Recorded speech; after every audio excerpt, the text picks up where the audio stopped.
chicken picking to lead us off on this one. This is our second in a series of 5 videos on learning the scales, the major scales, all the way up the guitar neck, using something called the CAGED system. Last week we covered the C position, and this week we're going to cover the A position. All right? So, first thing we want to do, we're going to be doing our examples in the key of D. So we're going to be moving up to the 5th fret here and play that bar chord right there with a bar. Your 3rd finger should bar on the 7th fret, and it should be a D chord. Alright, so that's our sort of our launching point for this one, and our mental launching point for it as well. Okay, so here we go. We're going to cover it up close, and we'll cut to that right now. Okay, so here are the notes in the D major scale in the A position. We're going to start on the 5th string, 5th fret, and we'll go very slowly. And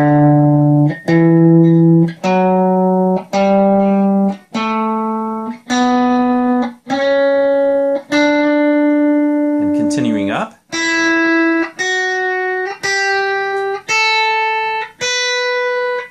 And now we'll come down.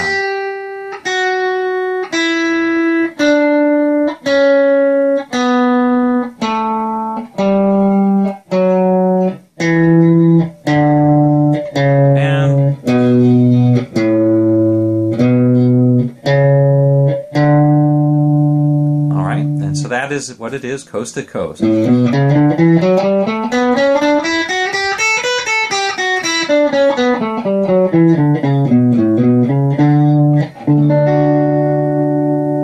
That's it.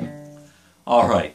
Well, now that we know the notes and the patterns, let's get to know this a little bit more intimately by learning a couple of the riffs that come out of this position. And also, I'm going to show you a lick that I hope you'll enjoy learning and using in your playing. Before we do, though, I want to note 2 things. One is, you can shift this, right? That's the beauty, is you can shift, if you shift up to E, play the same patterns, right? And it all works. And that's the beauty. You can play it anywhere on the neck, and the pattern's going to work. Okay, the second thing I wanted to tell you about is that this particular position works great over the 5 chord of that scale. So in D, the 5 would be the A chord, okay, or the A7th. Now, because of that, a lot of players call this the Mixolydian position.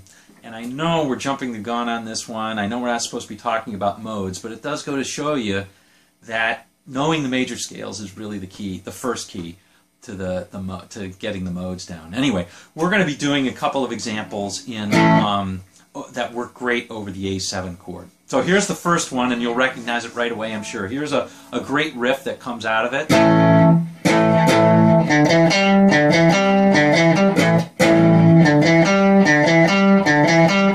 Jumpin' jack flash, right?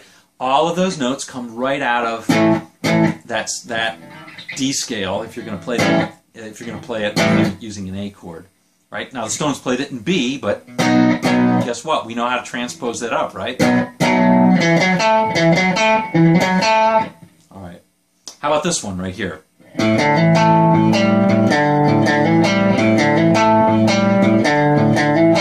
Right? Paperback Writer. Again, the Beatles played it in using that G chord. But it's basically all the same because what we've learned is very movable. Okay? So all the solos or anything you're doing work great over that. All right. Now let's move on to the lick that we're going to learn. And this one works, as you got it, it's going to work great over that A chord. Okay? So here we go. Here's the lick itself. I'm going to play it for you first. And then we'll do it up close, and then what we'll do is we'll try and play it over the chord and see how that sounds, all right? All right, so here we go. Here's the lick right here. Very country-ish, right? All right, so here we are. We're going to cover it up close, and let's look at it note for note, slowed down a bit. All right, kind of a country twangy lick. Works great over an A7 chord like was used in the beginning, where I went from an E to an A7th. All right. So, and it's in the key of D, using that A form of the scale. Okay, so here we go. First I'm going to go through it and then we'll dissect it a little bit. And we'll call it a day. All right, so here it is right here.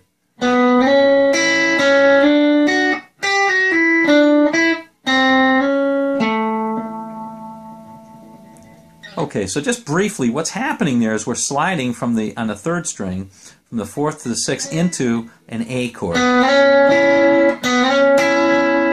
Right, so this is just a teeny tiny mini A chord. We're just hitting this third and the second strings. Imagine borrowing that whole thing, playing that, but now only playing the second and third strings, and that's your mini A chord, right? Now when we hit now we're going to go from the sixth to the seventh, and we're going to play a mini D chord. So imagine playing this, but only playing the second and third strings. All right? Now again, all the notes are just in our scale.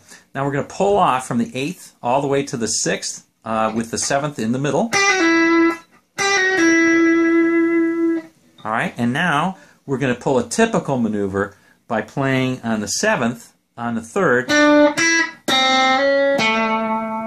and coming back up to that 5th and sliding into that A chord, like so. Now the one note that's used as a chromatic passing tone is this 5th on the 3rd string, right? You're hammering on to the 6th. You can omit that. You can omit that, but it does sound kind of cool sliding into it. And you'll hear that a lot in rock as well as country. That comes up a lot. All right, so let's hear how it would sound kind of up-tempo. 1, 2, 3, 4, 1.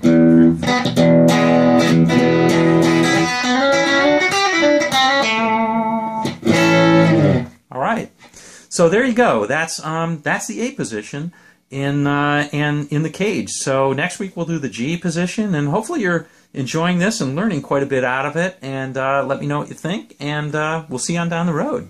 Take care. Bye.